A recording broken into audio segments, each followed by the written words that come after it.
Episode हुआ कैसे। सबसे पहले हम शहर में सभी बूथ चेक कर रहे थे, तो कबीर चौक के पास से हमारे पास फ़ोन आया, भाई कबीर चौक पर भारतीय जनता पार्टी के कुछ लोग पैसे मांग रहे थे। हमारे कुछ साथी वहाँ पहुँचे।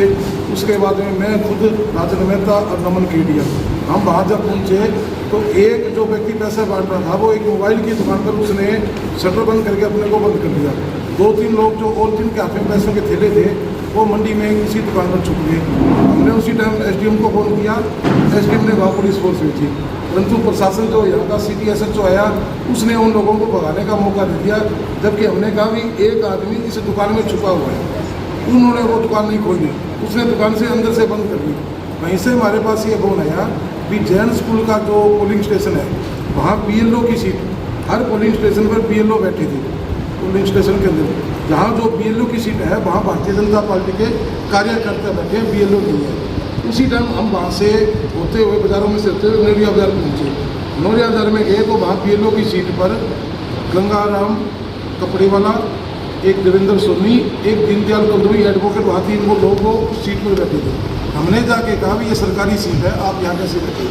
अगर आपने भारतीय जनता पार्टी का एजेंडा आपने कोई पोलिंग स्टेशन बनाया है तो जो पोलिंग स्टेशन से 200 मीटर की क्लास है, ये 200 मीटर के बाद आप अपना टेंट लगा के बैठो, अंदर आप कैसे बैठ सकते हो? इस बात पर उन्होंने बहस भी हुई। पुलिस वालों ने उन तीनों को वहाँ से बाहर निकाला। उसके बाद में हम वहाँ से चले गए। फिर हमारे पास फोन आया कि जो हमारा पोलिंग एजेंट है क्लास, उसको कुछ लोगों ने बाहर बंधक बना दिया। बाहर 150 लोग इकट्ठे होकर वहाँ कहते भी जैसे ये बाहर निकलेगा उसके साथ हम खुद मारपीट करेंगे। हमारे पास ये फोन आया, हम खुद जाने की बजाय हमने वहाँ एसएचओ को फ़ोन किया। दिनकर यादव जो सिटी एसएचओ है वो वहाँ पुलिस फोर्स लेकर जैन स्कूल में पहुँचा, परंतु उसने कोई कार्रवाई नहीं की। आधे घंटे बाद हमारे पास फिर फोन आता है कि वो मेरे को गेट से बाहर नहीं निकले दे रही।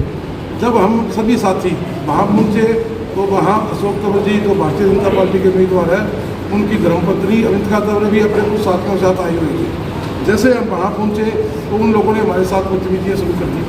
हमने कहा भी आपके साथ तो हमारा कोई झगड़ा ही नहीं है, हमारा एजेंट है, पुलिस बैठी है, पुलिस कार्रवाई करे और इसको एजेंट को सुरक्षित तो बाहर निकाले, हम तो झगड़ा करना नहीं था रही। उसके बाद में एसएचओ वहाँ से एसएचओ ने कोई कार्रवाई करने की बजाय, आप सीसीटीवी में देख लेना, एसएचओ वहाँ से गाड़ी लेकर चला जाता है। जैसे वो वहाँ से जाता है उन लोगों ने पथराव और गाली गलौज हमारे साथ मारपीट शुरू कर दी। पहले नमन को पकड़ा, नमन को छुड़वाया तो उन्होंने हमारी गाड़ी के ईंट पत्थर मारे। ये घटना है। उसके बाद में भगत सिंह चौक पर फिर पूछ के फिर झगड़ा हुआ। फिर नवीन केडीए के ऑफिस में जाके एसपी और पुलिस प्रशासन की मौजूदगी में फोन रिकॉर्ड है, वहाँ पत्थरबाजी की गई, शीशे तोड़े गए। तो हम तो ये चाहते हैं भी इस घटना के पीछे अकेला कोई अशोक तंवर का परिवार या कार्यकर्ता नहीं था। इस घटना के पीछे पैसे बांटने वाला कौन था? जो सरसा में शांतिपूर्ण चुनाव हो रहा था उसका माहौल खराब करने वाला कौन व्यक्ति था? वो व्यक्ति स्थानीय विधायक गोपाल कांडा और उसका भाई था। उन लोगों ने पहले भी शहर का माहौल खराब किया, लोगों को शराब और पैसे के नाम पर खरीद कर सरसा का माहौल खराब किया। वो लोग यहाँ पैसे बांट रहे थे। शहर से हमारे पास 20 जगह से शिकायतें आई कि वो लोग यहाँ पैसे बांट रहे हैं। गोविंद कांडा खुद भी गाड़ियों में फिर रहा था, हमें मिला नहीं, हमने उसका भी देखने की कोशिश की, परंतु वो हमें कहीं नजर नहीं आया। उसके लोग कबीर चौक, रानिया बाजार, इंद्रपुरी मोहल्ला, सिंगी काट मोहल्ला में भादरा पार्क, जीवन सिंह पार्क, वहाँ से हम उन लोगों को मौके पर पकड़ा, परंतु प्रशासन ने कोई कार्रवाई नहीं करी और वो लोग वहाँ से भाग गए। जैसे हम पहुँचे वो अपने पैसों में थैला था, गाड़ियों में थी, वो लोग वहाँ से भाग गए। तो मैं तो कहता हूँ भी सारी एसआईटी बनाई है, तो एसआईटी इस चीज़ की भी जांच करे भी इस माहौल को खराब करने वाला कौन है। इस माहौल को खराब करने वाला तो यहाँ का विधायक है गोपाल कांडा, जिसने शुरुआत करी है पैसे बांटने की, जिसकी झगड़े की मूल की जड़ वो है कि शांतिपूर्ण मतदान हो रहा है, जनता मतदान करी है, 5 बजे तक कोई नहीं कुछ हो रहा, लेकिन उसने क्यों माहौल खराब करा? सरसा की जनता हमेशा शांतिपूर्ण मतदान कर रही है, कभी ऐसी बात नहीं है।